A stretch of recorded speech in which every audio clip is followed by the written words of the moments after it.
99% of you are not subscribed to the channel.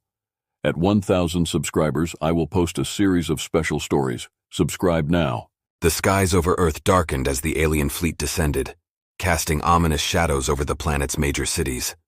The Krail fleet, with its sleek obsidian black ships, moved with a precision that spoke of countless conquests across the galaxy.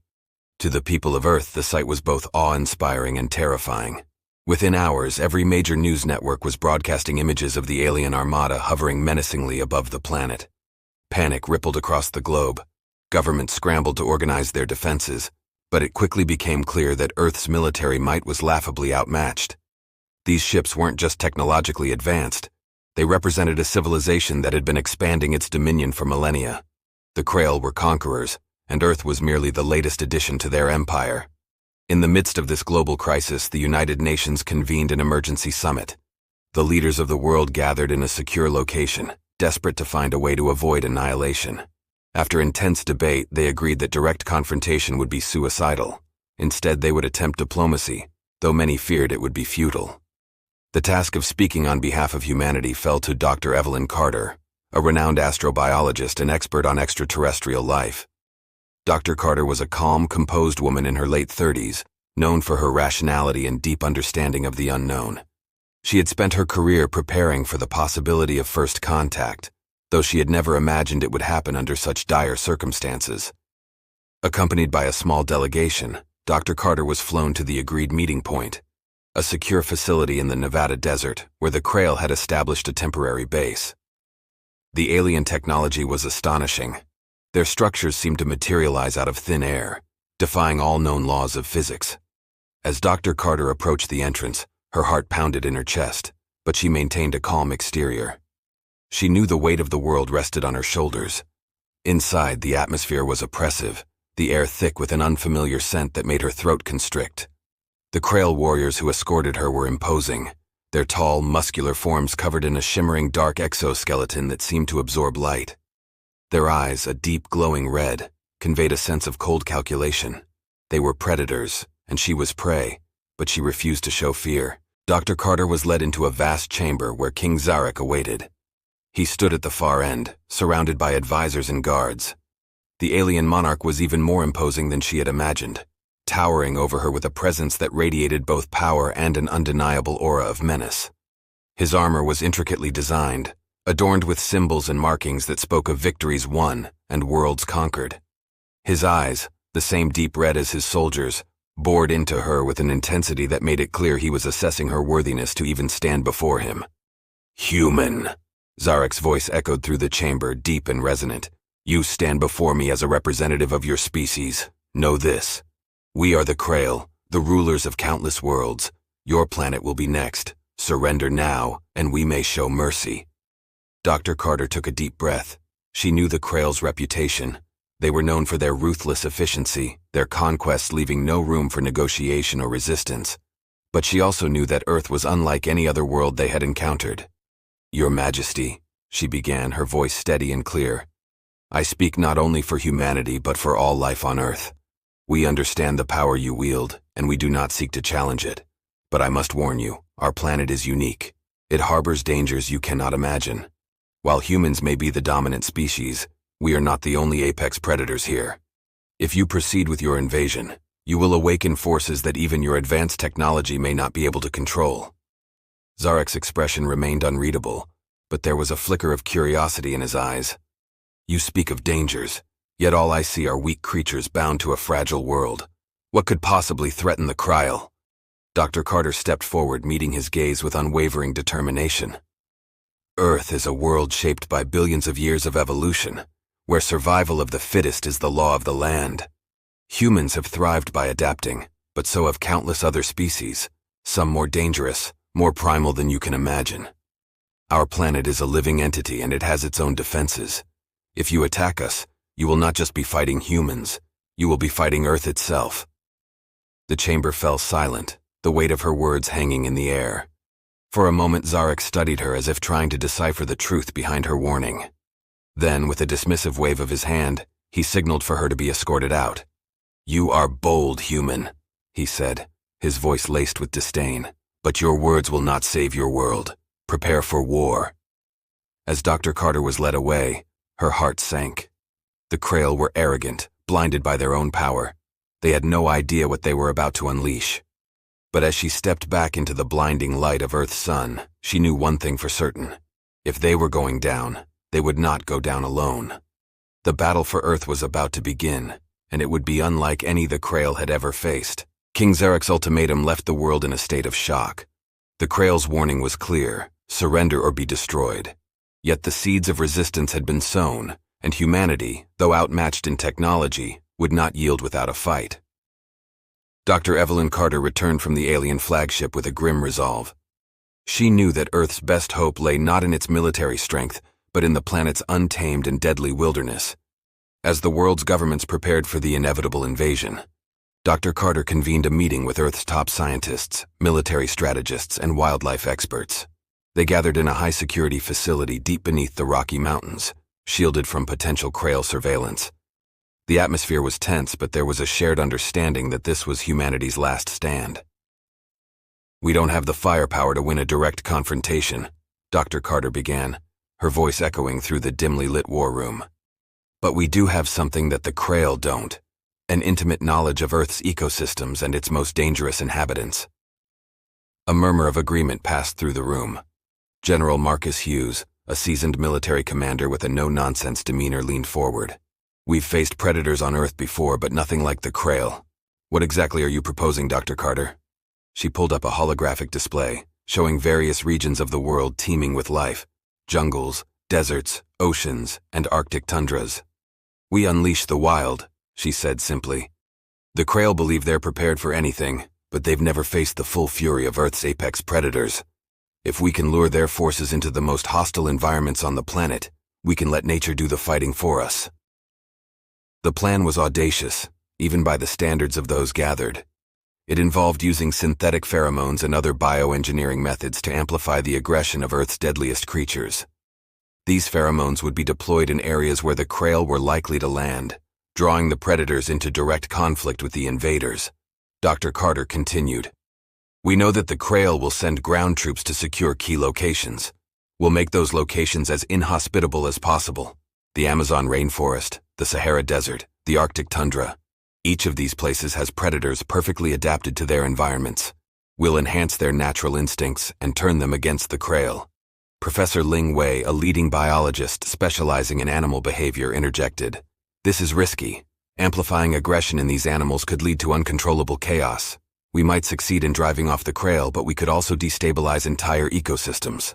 Dr. Carter nodded. "It's a calculated risk, Professor Wei, but the alternative is extinction. We must use every resource at our disposal, even if it means embracing the chaos. The Krail believe themselves invincible because they don't understand Earth. We'll show them that this planet is as much a predator as any of its inhabitants." The plan was set into motion. Over the next few days, teams of scientists and military personnel worked tirelessly, setting up the necessary infrastructure. Drones equipped with pheromone dispersal systems were deployed across the globe, targeting the most remote and dangerous regions. In the Amazon, the scent of blood and fear was released into the air, triggering frenzied activity among the predators that lurked in the dense foliage. In the oceans, massive concentrations of pheromones were dropped near known territories of great white sharks, orcas, and other apex marine predators.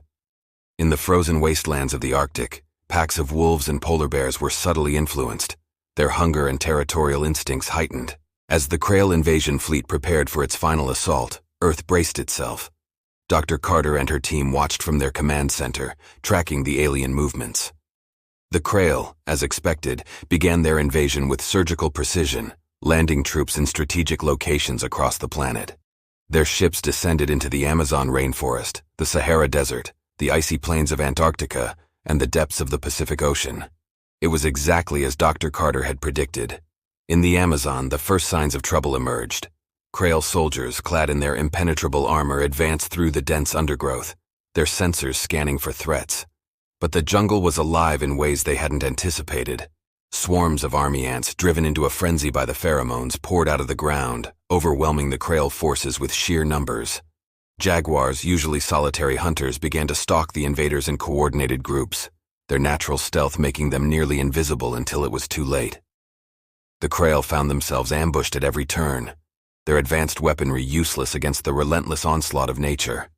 In the Sahara, the Krail's technology was tested to its limits as they contended with both the extreme environment and the apex predators that called it home.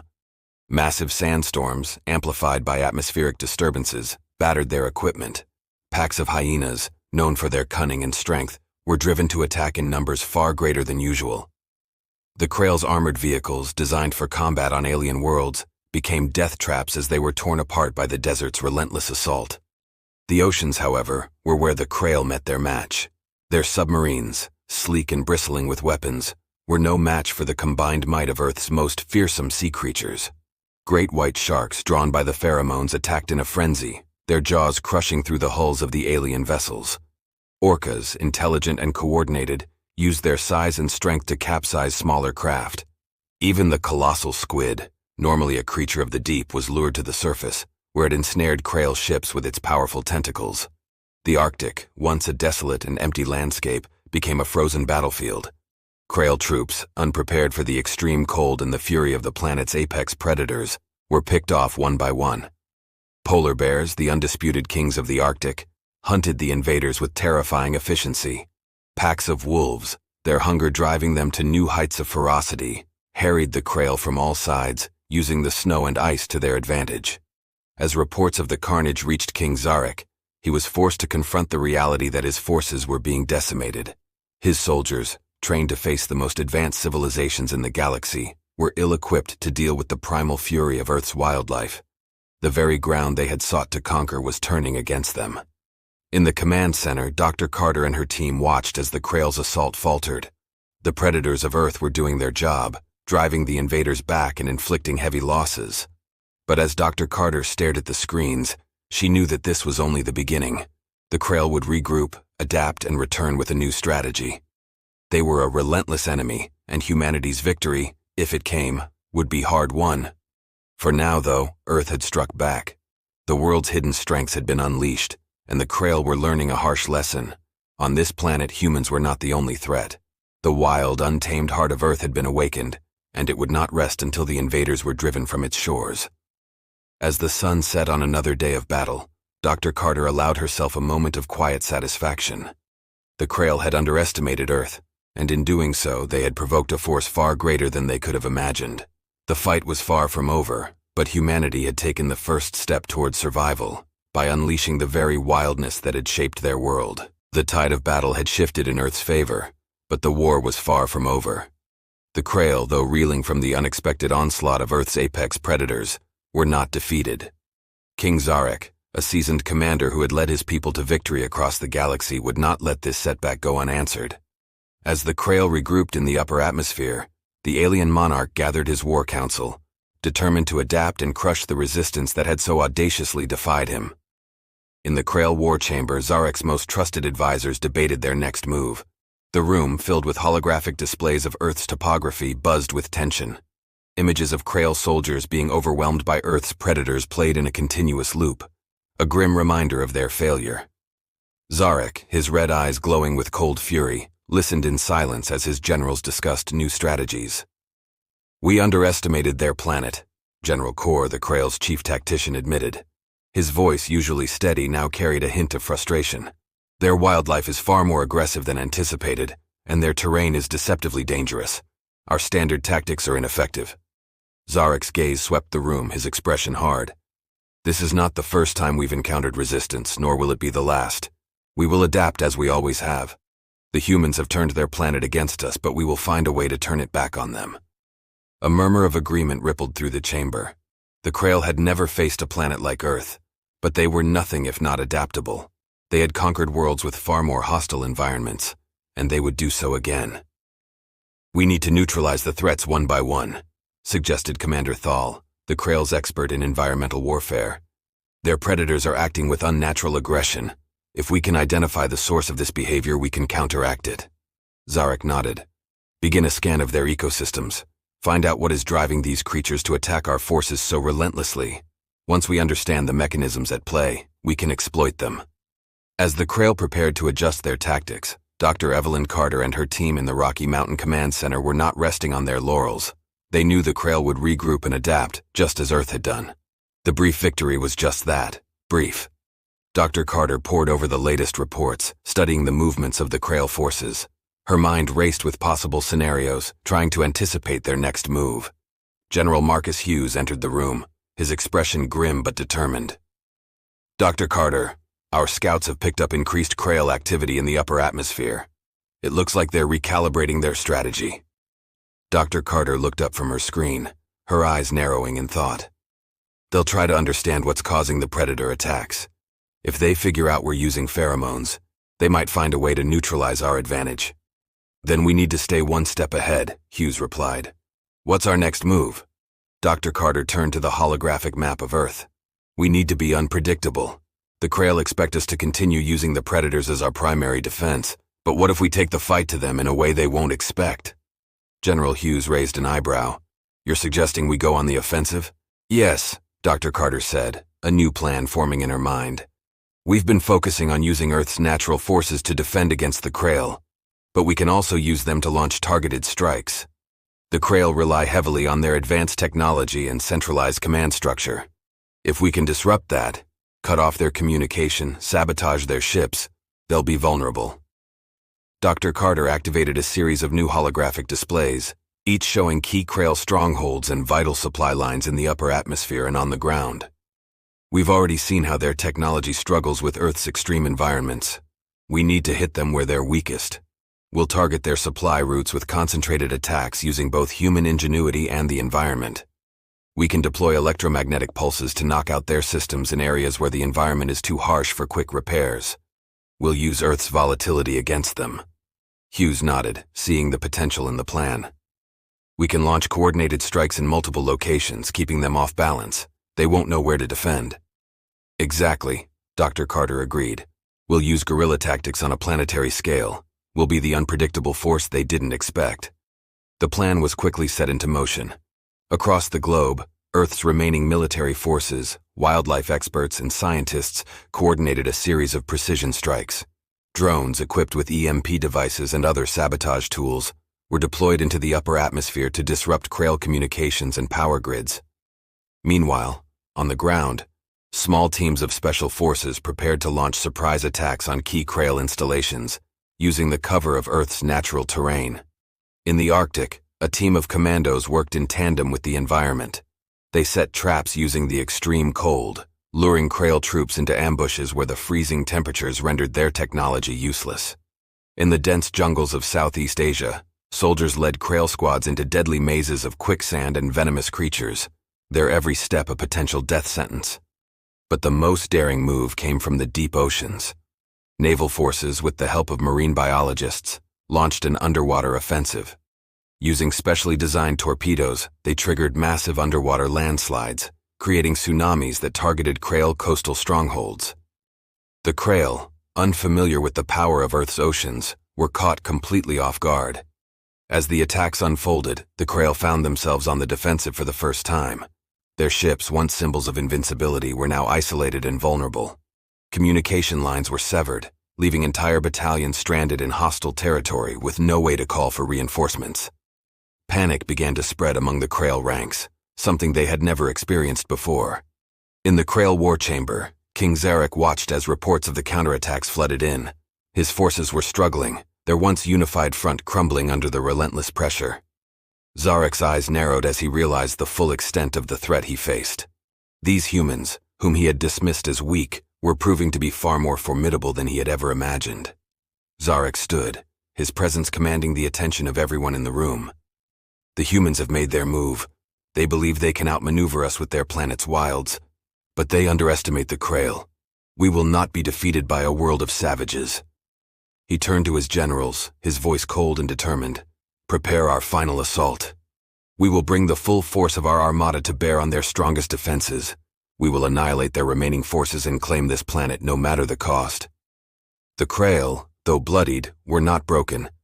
But as they prepared for their final push, Earth's defenders were ready. They had shown that they could stand against the might of the Krail and survive. Now they would fight not just for survival, but for victory. The battle for Earth was reaching its climax, and both sides knew that the outcome would determine the fate of not just a planet, but the future of two civilizations.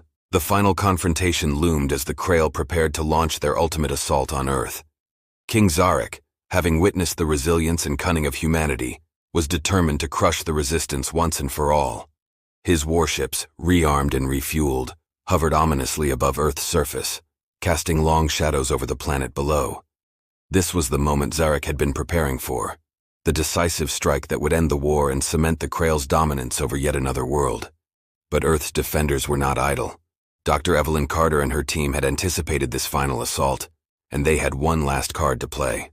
From their command center deep beneath the Rocky Mountains, they monitored the Krail's movements, waiting for the perfect moment to spring their final trap. Dr. Carter, standing at the central console, watched the screens intently. The Krail fleet was moving into position, preparing to bombard Earth's major cities and remaining military installations. General Marcus Hughes stood beside her, his jaw clenched in determination. "This is it," Hughes said, his voice low. "If we're going to stop them, it has to be now." Dr. Carter nodded. "We've done everything we can to weaken them. Now it's time to finish this." She turned to the assembled group of military leaders, scientists, and strategists. "Our final move is risky, but it's our best chance. We've lured the Krail into thinking that their overwhelming force will win the day. But we're going to show them that Earth is not just a world to be conquered. It's a living, breathing entity that fights back." She activated a series of holographic displays, revealing the planet's geothermal hotspots, deep ocean trenches, and other volatile regions. "We've already used Earth's wildlife and extreme environments to our advantage, but now we'll take it a step further. We're going to use the planet itself as a weapon." The plan was simple in concept, but complex in execution. Using a combination of advanced seismic charges, deep-sea detonations, and atmospheric disturbances, the defenders would trigger natural disasters in key areas where the Krail fleet was most concentrated. Volcanic eruptions, tsunamis, earthquakes, and massive storms would be unleashed simultaneously, turning the planet's fury against the invaders. The key to the plan was timing. The Krail fleet had to be in precisely the right position for the natural disasters to inflict maximum damage. Dr. Carter and her team had spent days calculating the exact timing and locations for the detonations. Everything was set.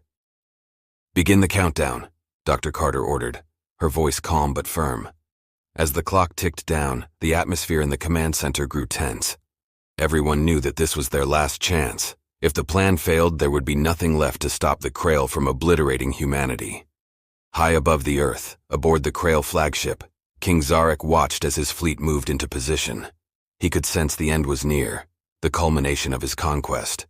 The humans had put up a surprising fight, but in the end they would fall like all the others. His advisors reported that all systems were ready and the bombardment could begin at his command. But just as Zarek was about to give the order, something unexpected happened. The planet below seemed to convulse as if reacting to the Krail's presence. The ground shook violently, and massive plumes of smoke and ash erupted from volcanoes that had lain dormant for centuries. The seas rose in towering waves, crashing against the Krail's coastal positions. The skies darkened as hurricanes and tornadoes formed with terrifying speed, ripping through the Krail's forces on the ground. Zarek's eyes widened in shock. "What is happening?" he demanded. But even as he spoke, he knew the answer. The humans had done this.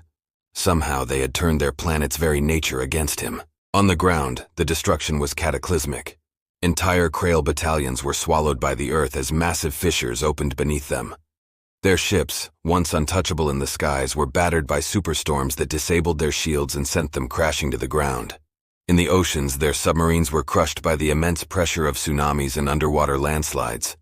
The Krail's carefully coordinated assault fell apart in an instant. Communication lines were severed, and their forces spread across the planet were isolated and overwhelmed by the sheer power of Earth's unleashed fury. Back in the command center, the tension broke as the reports of the Krail's devastation came in. The plan had worked. Dr. Carter allowed herself a moment of relief, but she knew it wasn't over yet. There was one more thing to do. She turned to General Hughes. "We need to deliver a final message to King Zarek. It's time to end this." Hughes nodded and gave the order. A transmission was sent directly to the Krail flagship, bypassing their damaged communication systems. On board, Zarek received the message, his fury barely contained as he ordered it to be played. Dr. Carter's face appeared on the screen.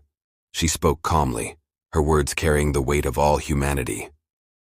King Zarek, you have seen what Earth is capable of. You came here believing that you could conquer us as you have conquered others, but you underestimated the power of this planet and its people. We do not seek war, but we will defend our world with everything we have. You have two choices: leave now and never return, or face total annihilation. Zarek stared at the screen, his mind racing. The humans had done the impossible. They had brought his forces to the brink of defeat. He could continue the assault, but at what cost?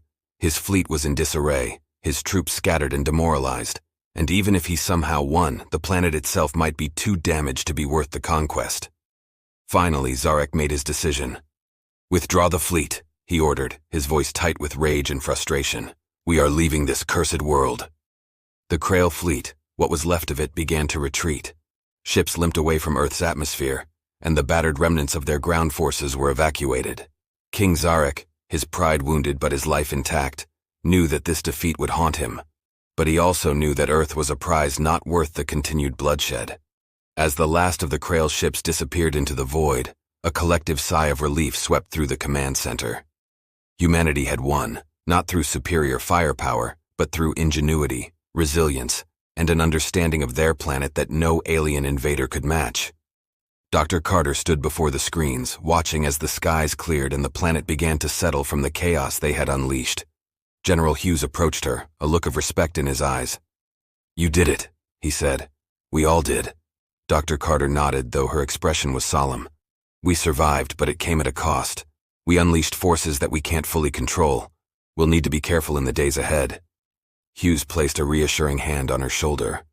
"We'll rebuild, and we'll be ready if they ever come back." Dr. Carter looked out at the horizon where the sun was beginning to rise, casting a warm glow over the battered Earth. "I hope they've learned their lesson. Earth is not a place to be conquered. It's a place to be respected." The Krail fleet was gone, but the memory of their invasion would linger. Humanity had faced extinction and emerged victorious, not just as the dominant species, but as the guardians of a planet that had proven itself a formidable ally. As the first light of dawn broke across the planet, Dr. Carter allowed herself a small smile. Earth had been tested, and it had prevailed. The future was uncertain, but one thing was clear. This world and its people were far stronger than anyone had ever imagined. And if the Krail or any other force in the galaxy ever dared to challenge Earth again, they would face not just humanity but the full untamed power of the planet itself.